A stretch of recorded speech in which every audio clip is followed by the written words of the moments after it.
Kemudian yang keseluruhnya an azilla au uzal.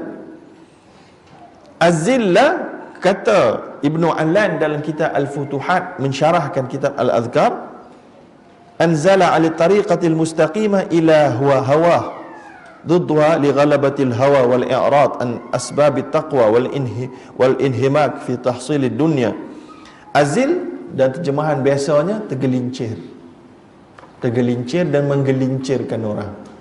Tergelincir ni, kalau dikata oleh Ibnu Alan tadi, maksudnya tergelincir, terpesong dari jalan yang lurus sekali-sekala kerana tuntutan nafsu.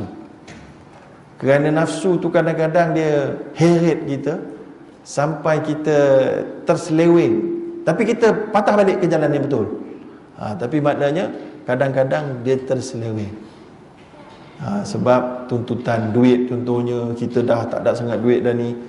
Tu ada orang pula kata, jom masuk ni judi bas ni, boleh menang. Kan? Saya ingat minggu lepas duk pergi jumpa gelandangan. Dan adalah interview, jumpa sembang dengan satu family ni, orang Melayu Islam, isteri pakai tudung, tidur atas kotak dekat tepi jalan. Tanya sebab apa jadi gini. Suami dia cerita, dia kata bisnes jatuh sampai tak boleh bayar. Saya angguk lah. Lepas tu saya pun bagi bantuan sikit, tinggalkan dia. Lepas tu ada program dengan yang lain-lain. Isteri dia datang jumpa isteri saya. Isteri dia punya version lain pula. Suami punya version lain, isteri punya version lain. Suami punya version cover story agaknya.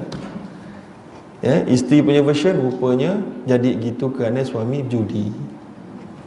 Tadi kadang-kadang orang diingatkan, saya berjudi sebab kalau tak judi macam mana nak sara hidup. Rupa ada pula jenis pemikiran gitu. So harap-harap, tapi sekarang dia insya-Allah katanya telah pun insaf, tapi dah sedang diuji, sedang dibalas oleh Allah di dunia lagi lah, dia faham itu. Harap-harapnya lepas dia dapat mengubah hidup, dia tidak lagi kembali kepada perjudian lah. Jadi itu dia azillah au uzal, sama ada judi ataupun sama ada syahwat terangsang. Ada orang lelaki, dia mata ni susah nak tahan, tengok aurat perempuan cantik-cantik ni, tak beliak mata tengok kan. Ustaz-ustaz pun sama juga, manusia, lelaki, jantan kan. So jadi nak kena tahan sentiasa. Kadang-kadang tergelincir juga. So tu yang kena doa tu, supaya tak tergelincir. Macam-macam cara Allah boleh makbulkan. Contohnya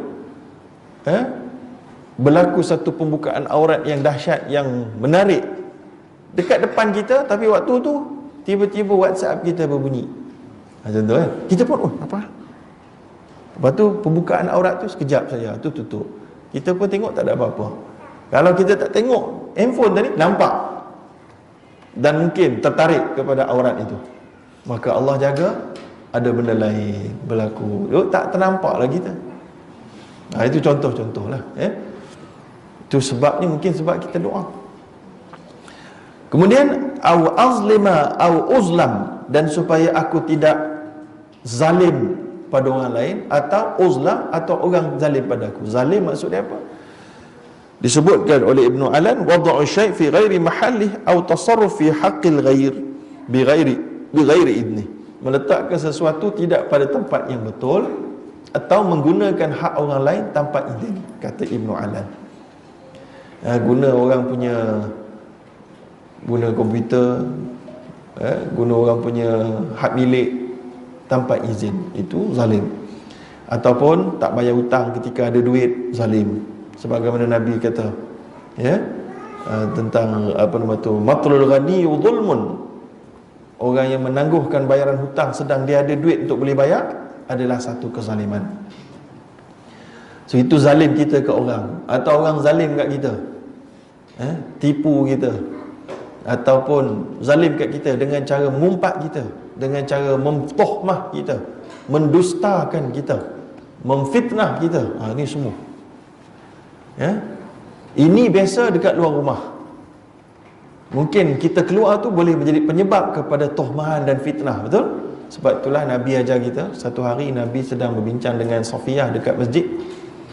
Malam tu bukan giliran Safiyah. Nabi dalam perjalanan balik mengiringi Safiyah waktu malam, nak pergi ke rumah Safiyah, kawasan yang paling hujung dekat masjid tu. Rumah Safiyah paling jauh sekali.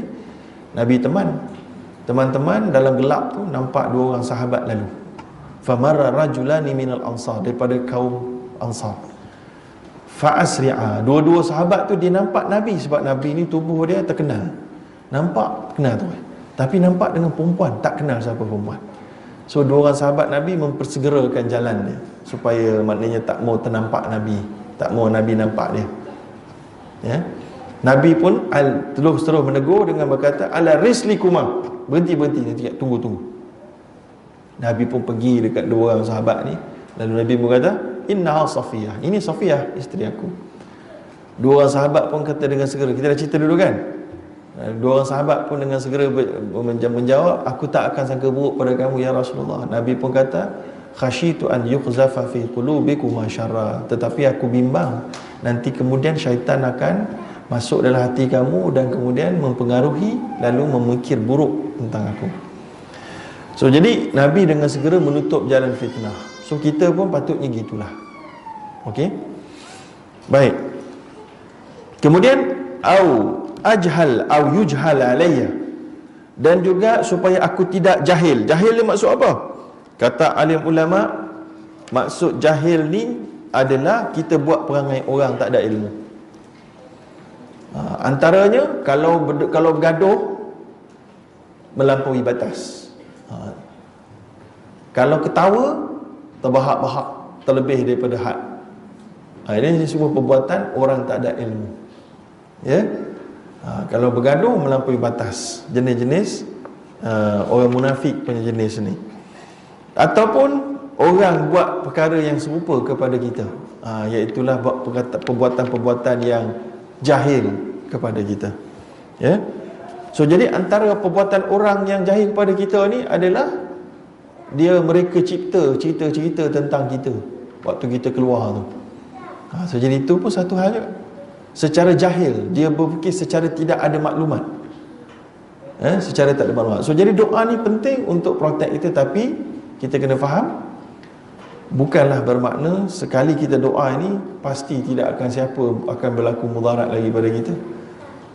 Akan ada juga sekali-sekala berlaku sebagai ujian daripada kita, atau kerana kita punya ketawakalan kita kepada Allah tidak tinggi, keyakinan kita kepada doa kita makbul tak tinggi, akan berlaku lah, ya? Baik.